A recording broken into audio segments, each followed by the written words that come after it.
So what exactly is my Warhammer 40,000 strategy?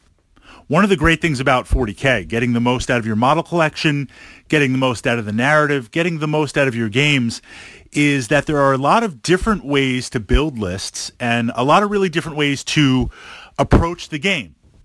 It's very easy. It's very possible to just look in the moment. Every edition of 40K, the rules change a little bit. Certain types of units rise to the top. Other types of units kind of sink to the bottom. There's kind of this tier 1, tier 2, tier 3, tier 4, don't even bother playing it type armies.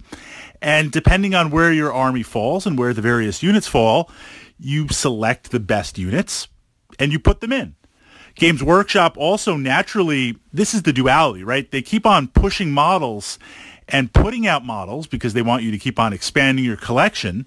One of the ways to do this is to make models really mad overpowered. I mean, Imperial Knights, they're much easier to deal with, but when they first came out, they were just wrecking everything, and guys are taking armies full of Imperial Knights. And before that, a year or two before that, the Helldrake was new with the flyer rules, and we're going to sell like 10 Helldrakes to people. So if you've been playing 40K for a while, this is nothing new. This is a way to play with that.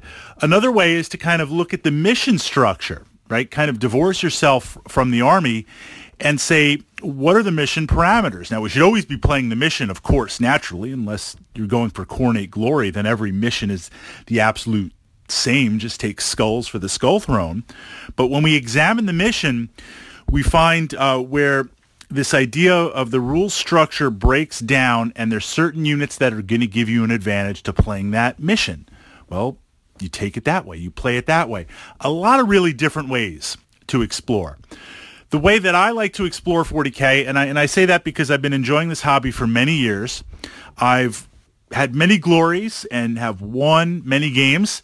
At the same time, I've taken massive defeats and lost a lot of games, and good decisions, bad decisions, everything in between. I was at the point a long time ago, absolutely.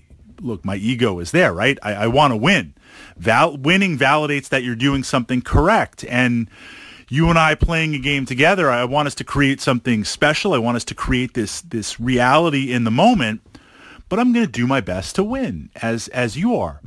But within that kind of context, I want to play the models I want to play. I want to play the narrative I want to play. I don't know if it's so many games of 40K or my kind of role-playing Dungeons & Dragons background coming in. I want to have fun on the tabletop. And the one thing that, at least for me, which is true for Warhammer 40K and especially BattleTech, a lot of these armies and a lot of these miniatures I've been playing with for years. Really, my Eldar Warhost, blood, sweat, and tears. I mean, that army has literally traveled the country with me, going to tournaments and going different places. And a couple of times visiting Dublin, brought it with me there and things like that. So traveling the world, when I pull those models out, I see those glories. I feel those glories. And there's an emotional attachment to it. Does that sound absolutely crazy? You're coming from this archive for somewhere else to look about 40K and you're like, talking about miniatures and the attachment there, but it's true because there are these good moments, there's these memories being created with these miniatures. So I want to play what I want to play, but we're going to try and win. So this is one of the philosophies that I look at, and if you've been kind of looking at my unit reviews and you've been kind of looking at some of my podcasts up here or on my blog, the link to my blog is underneath this video. One of the things that I like to focus on is strengths and weaknesses. I don't often talk about war gear. War gear, in my opinion, is not that you want to take units naked. You want to upgrade some of the weapons, or maybe you want to upgrade some of the powers or relics. I'm not talking about from like a Commander HQ perspective. Definitely. I mean, my Chaos Lord is all blinged out all the time. But from the rank and file, whatever that's going to be, as we can upgrade things, that's not the focus. This is my opinion. That's the icing on the cake. If you're counting on your war gear to win things out, then is it really that strong? Now, I remember, there's always rules that break the rules in 40K. I think it was 5th edition or 4th edition, assault cannons were just absolute beast with mowing down troops and no armor saves and rending.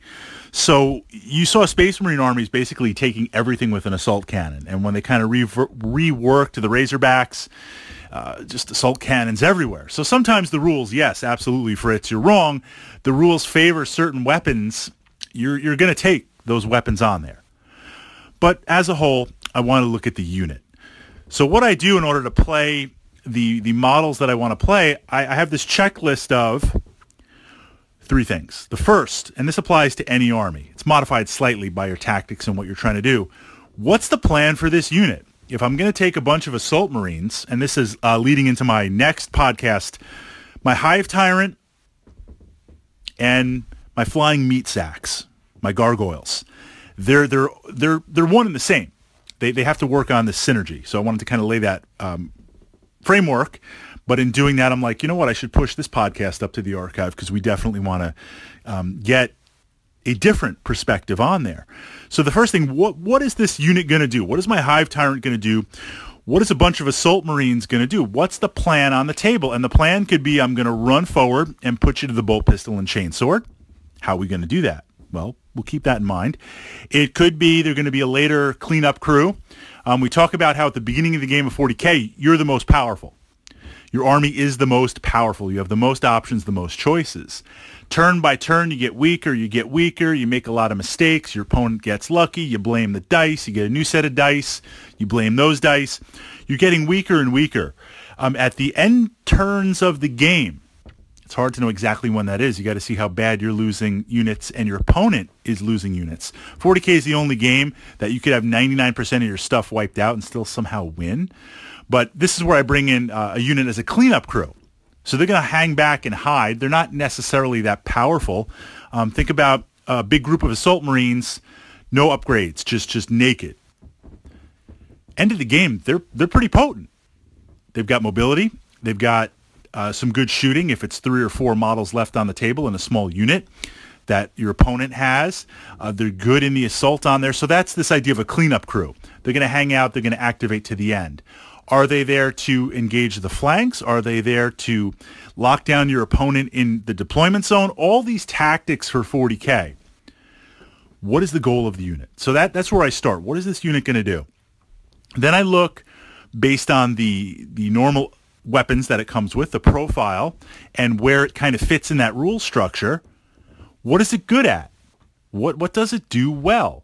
That's what we're going to try and leverage. That's what we're going to try and make happen. Back to this analogy of like my Khornate Berserkers. They're not, I mean, this is an exaggeration, but it's true. They're not going to sit back as a gun line and line up and try to hit you with their bolt pistols. I mean, I guess I could. They're not going to run up there and just line up, not Mordians, they're not going to line up and shoot you with bolt pistols. That's not what they're good at. It's not what they excel with. They want to get up there and start taking skulls for corn on there. I guess that was like a Star Wars slip or something in there, right? X-Wing miniatures. I'm getting drawn back in. You know, I made the proclamation I would not do 2.0 out of principle because Fantasy Flight wants to take more money from me for stuff I already paid. But last couple of games were pretty fun, so I'm trying to actively resist that as best I can, which means I got to get some new 40K stuff to paint up quickly to kind of deal with that on there. Recently, I completed Temple of Elemental Evil, so we got those minis painted up. I'm clearing through some stuff, but what does it do well? That is what we're going to focus on. Now, likewise, every unit is going to have, unless it's an auto-include in the current meta, the current rule system, it's going to have weaknesses. It's going to have things that exploits on there, right? Great example, a unit that's really tough and really powerful, but its movement is nothing. It's just going to run around and not gobble anything up. So how the heck do you get it there? Whatever the weakness is. Or the weakness could be imposed by your opponent.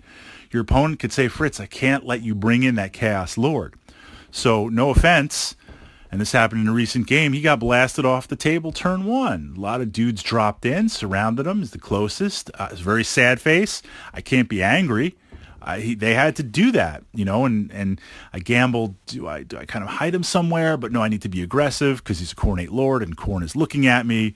We don't hide. We're not cowards. We got to run forward on there. But you look at what the weaknesses are that your opponent is going to exploit. That's an identified weakness too. So the question is for the, now we kind of add, so this is what, the fourth or fifth question? 1, 2, 3, fourth question. What are the magnifiers? So the things that it do well, without, you could throw points at anything. I could take a polished turd unit in 40K and make it like the new Primarch if I throw so many support points and other so many units in it to make it shine. There is a definite cutoff limit in there.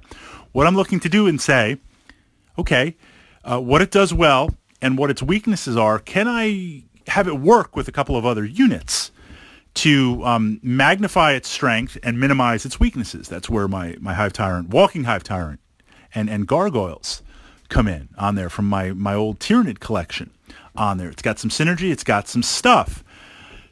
That is my kind of template. That is my kind of formula for how I evaluate and how I want to play 40K. I'm not saying you should play 40K that way, but the advantage it has is we spend all this time building, painting, collecting, modeling, playing. You become attached to your army.